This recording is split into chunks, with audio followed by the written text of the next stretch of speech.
चलिए आगे बढ़ेंगे खबरों में। इस बीच बड़ी जानकारी आप तक पहुंचा रहे। ठंड और धुंध की चादर में लिपटा है हरियाणा में कोहरे ने बढ़ाई है आफत। धुंध के चलते एक्सीडेंट हो रहे।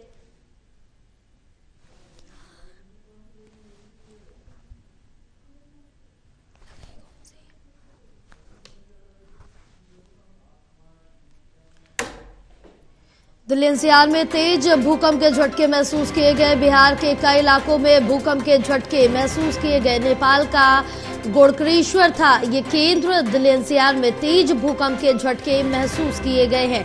तो बिहार के कई इलाकों में भूकंप के झटके महसूस किए गए और नेपाल का गोकर्णेश्वर केंद्र रहा है भूकंप का।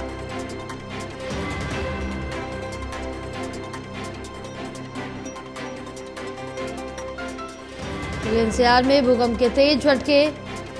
इसमें बिहार के कई इलाकों में भूकंप के तेज झटके महसूस किए गए हैं। नेपाल का गोकर्णेश्वर रहा है भूकंप का केंद्र। कई इलाकों में ये भूकंप के तेज झटके महसूस किए गए और तीव्रता की अगर बात करें तो 5.1 रही है तीव्रता। दिल्ली एनसीआर में तेज भूकंप के झटके महसूस किए गए।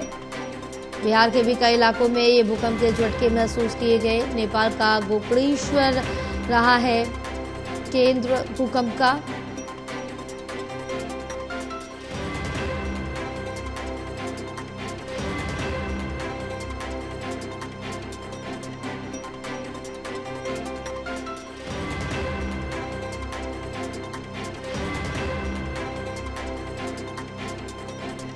दिल्ली एनसीआर में तेज भूकंप के झटके महसूस किए गए। बिहार के कई इलाकों में भूकंप के झटके महसूस किए गए हैं। नेपाल का गोकर्णेश्वर था केंद्र। हमारे साथ हमारे सहयोगी विशाल जुड़े हुए और ज्यादा जानकारी लेंगे। विशाल, भूकंप को लेकर क्या अपडेट मिल पा रहे? कहाँ इसके झटके महसूस किए गए और कितनी तीव्रता रही है?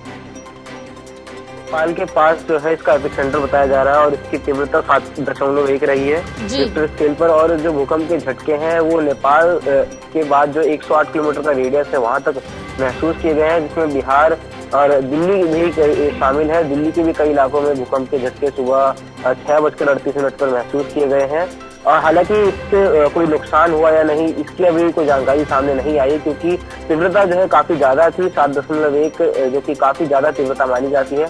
और इसके बाद क्या कुछ निकल कर आती है जानकारी सामने, इसका इंतजार है, क्योंकि अभी कोई भी नुकसान किसी बिल्डिंग को क्षति पहुंची या नहीं इसकी जानकारी अभी तक जो है वो नहीं आ पाई है। बिल्कुल विशाल, तमाम जानकारी साझा करने के लिए बहुत शुक्रिया आपका।